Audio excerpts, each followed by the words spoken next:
बाबा साहब एक बात कहा करते थे कि भाई गुलाम को उसकी गुलामी का एहसास करा दो तो उसके अंदर से विद्रोह पैदा होगा।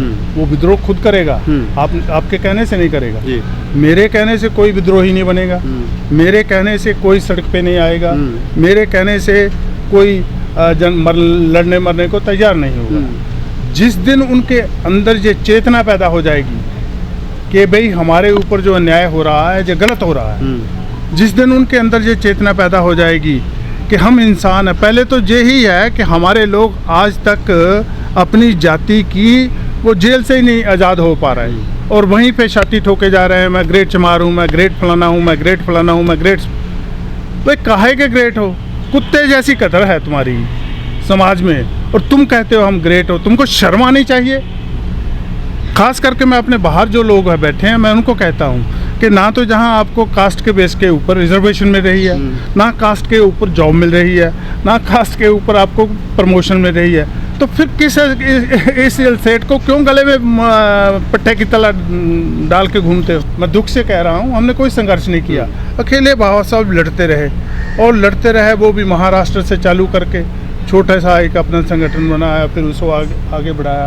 आगे बढ़ाते बढ़ाते अकेले ही लड़ते संविधान तक पहुंच जाते हैं, फिर संविधान लिखते हैं। लेकिन जब अधिकार लिखने का अधिकार आता ना उनको, तो वो सभी के लिए लिखते हैं। मेरे जैसे के भी, आपके भी, आप सभी के लिए वो अधिकार लिख दिए। वो अधिकार हमें जैसे बिना किसी मेहनत, बिना किसी कुर्बानी, बिना कोई संघर्ष किए हुए हमारी पॉकेट में आ गए, हमारी झोली में आकर गिर गए। हम उसकी जो महत्वता को नहीं समझ पा रहे। हम उसकी कदर नहीं कर रहे हैं। आपने भी इजी कम और इजी गो, वो जैसे आए हैं वैसे ही हमारे हाथ से खिसकते जा रहे हैं। इसलिए हमें चिंता नहीं है। जब जूते पड़ेंगे, जब कटेंगे, मरेंगे, तो उन अधिकार की हमें कदर पड़ेगी।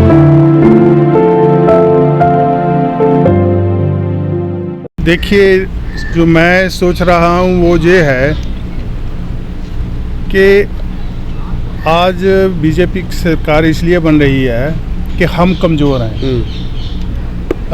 हम डिवाइडेड हैं और हम सिर्फ डिवाइडेड ही नंबर में ही नहीं है, जो हमारे रिसोर्सेज हैं, जैसे हमारी गिनती है वो बढ़ रही है।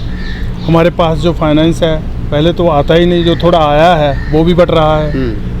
फिर जो हमारे पास इंटेलेक्ट है, थोड़ी सी एजुकेशन आई, वो भी बढ़ रहा है। और जो फिर हमारे पास एक यूनाइटेड प्रदर्शन करने का राइट है, वो भी डिवाइड हो रहा है। तो इस डिवाइडेड हाउस में अब आप कैसे अपनी ताकत दिखाओगे?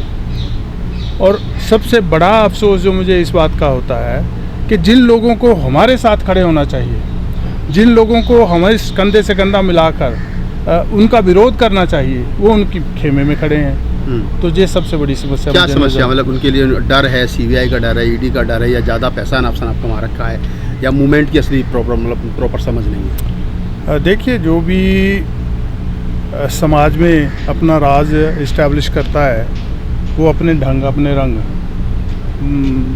इस्टेब्लिश करता है।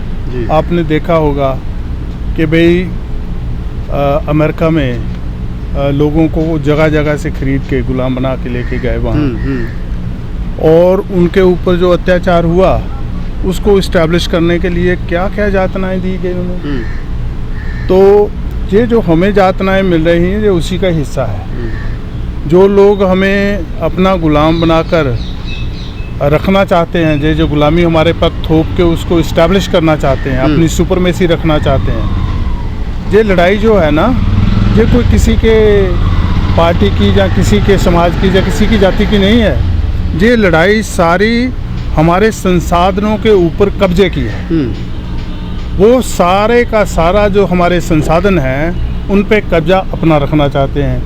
हम चाहते हैं कि उस संसाधन से, क्योंकि वो हमारे भी हैं, हम भी इस देश के रहने वाले हैं, तो उस देश में जो हमारा हिस्सा है, उसके हिस्से के हिसाब से हमारा संसाधनों में भी हिस्सा होना चाहिए, ज़मीन में भी हिस्सा होना चाहिए, जॉब्स में भी, शिक्षा में भी, जहाँ जहाँ भी। सर, आज़ादी के बाद में जो अधिकार हमको संवैधानिक रूप से मिले, चाहे वो शिक्षा के रूप में मिले, चाहे आरक्षण के रूप में मिले, उनको सरकार दिन प्रतिदिन ख़त्म कर रही है। और सर कुछ हमारी, जैसे आपने स्टार्टिंग में कहा कि हमारी अपने समाज के लोग हैं जो सरकार की गोद में जो है वो लेटे हुए हैं और गहरी नींद में सो रहे हैं। आखिर इस लड़ाई को लड़ेगा कौन? देखिए,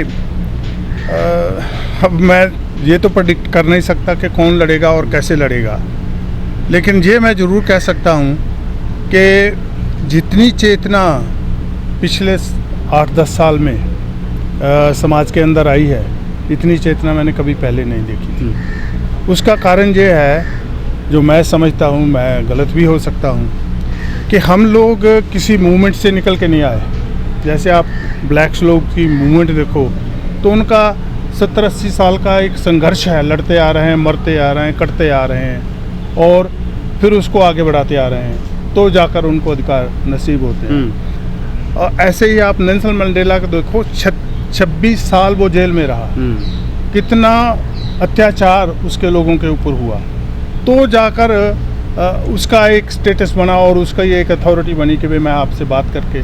और ये भी मैं बता दूं कि नेल्सन मंडेला ने बाबा साहब का जीवन पढ़ा तो वो खून खराबे का रास्ता छोड़कर नेगोशिएशन के रास्ते पे आया और उनको कन्विंस कर पाया, जैसे बाबा साहब राउंड टेबल पे कन्विंस कर पाए कि हमें भी अधिकार मिलने चाहिए, ऐसे ही वो कर पाया और वो भी जीत गया। अब अफसोस हमें है कि हम किसी भी मूवमेंट से नहीं निकल के आए, हमने कोई संघर्ष नहीं किया। आज़ादी के 70 साल के बाद में मुनादी होती है कि कोई चमार मेरी डोल पे, मेरी समाधि पे, मेरे क्या नाम है ट्यूबवेल पे जाएगा तो उसको 50 जूते और 5,000 रुपये का जुर्माना देना पड़ेगा। तो जाति है कि जाति नहीं, कहाँ जा रही जाति? अगर शेड्यूल कास्ट के लोग छोड़ भी तो सवर्ण याद दिला रहा है बार बार। कितने 15% है, हम कहते हैं 15% सवर्ण है। 15% 85% को याद दिला देगा। अगर 85% छोड़ दे, मेरी बात सुनो, अगर 85% ये फैसला कर ले कि मुझे छोड़ देना है, इसकी वजह से मेरे जूते पड़ रहे हैं, इसकी वजह से मैं अनपढ़ रह गया, इसकी वजह से मैं पीछे रह गया, इसकी वजह से आज मैं लाचार बना हुआ हूँ और इसलिए आज से मैं इसको त्याग पत्र देता हूँ। अगर हम जाति छोड़ देंगे तो वो क्या डंडे मार मार के हमें बनाएंगे भंगी? डंडे मार मार के 85% में से 50% समाज तो ऐसा जो लिख रहा है जिद्दी जाट, जिद्दी त्यागी, गुज्जर का छोरा, ये तो 85% में से 85% हम कहीं तो रहे हैं कहाँ? 85%, 80%, 85% में से 90% हिस्सा तो ऐसा है जो 15% के साथ खड़ा है। वही तो देखिए, आप जो बात कह रहे हैं वो उसके साथ में सहमत हूँ कि ठीक है जो आप बात कर रहे हैं, लेकिन इसी का जो बाबा साहब से बड़ा तो पढ़ा लिखा नहीं है। बाबा साहब से पढ़ा और बाबा साहब से बड़ा विजनरी भी कोई नहीं।